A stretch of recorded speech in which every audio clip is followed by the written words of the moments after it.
Today I'm going to be talking about the lighting in The Great Gatsby and then comparing it to four other movies.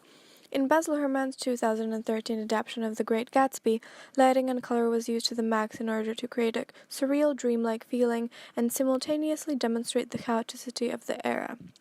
What Gatsby is basically trying to achieve is to make a dream come true in this movie, the dream of him being together with Daisy again, and that's what the director with his techniques was really trying to point out. The dreamlike and surreal feeling of the story, which he expresses with lighting, color, and CGI, and the usage of pastel colors which are very faded out, a vivid color scheme, and high-key lighting, which is soft and diffused, creates an overall feeling of dimness and haziness, pointing out to us that everything is just a dream. Also playing into his concept of a dream is the fact that every character is the main character in his or her own dreams. Now I will contrast the lighting of Barry Lyndon. The director Stanley Kubrick aimed to create a world inspired by paintings, carefully structuring each shot so that everything in the film world of Barry Lyndon makes it look as if it was a painting straight out of the 18th century. The color, atmosphere, and lighting all contributing to this. Moreover, this aspect of the film also creates this idea of an observer.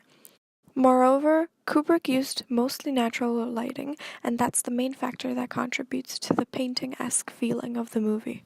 As Kubrick tried to intricately design it so that every shot could be a painting, the movie generally feels as if the viewer was in a gallery watching the scenes from afar, being only a spectator. He tried to create this atmosphere that is very cold and detached from the real world. Another movie which I compare to The Great Gatsby is Alice in Wonderland. The lighting scheme in this movie is interesting because it uses a balanced composition of low-key and high-key lighting in order to contrast good and evil. For example, generally the lighting at the beginning of the movie, when Alice is at home, is high-key, contrasting to when she falls down the rabbit hole going to Wonderland. There, the lighting scheme automatically becomes low-key in order to signify the bad situation going on in Wonderland. However, when Alice is with the White Queen, the lighting scheme changes to high-key. This indeed shows the good nature of the White Queen.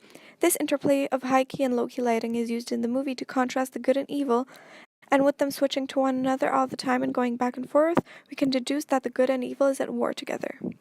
Moreover, the very distinct and saturated colors used in this movie also signalizes a sort of dream world, as this is happening in Alice's dreams. In contrast to all the other movies, Blade Runner has something special. Here, the contrast of light and dark means something else.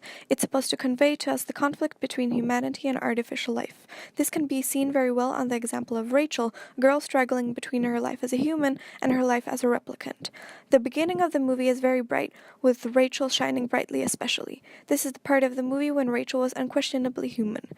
However, when we progress and her humanity becomes more and more questionable, the lighting of her character suddenly gets very low-key with extremely high contrasts. She begins to embrace her life as a machine and is covered by shadows, now in complete darkness, as she feels alone and lied to.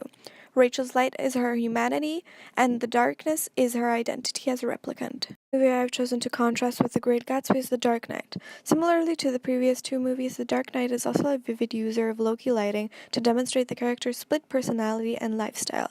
During the day when Batman is only a regular member of society, there is an even lighting scheme surrounding him. In the night, when he transforms to Batman, the lighting scheme switches to extreme low-key, creating a gloomy and dark mood.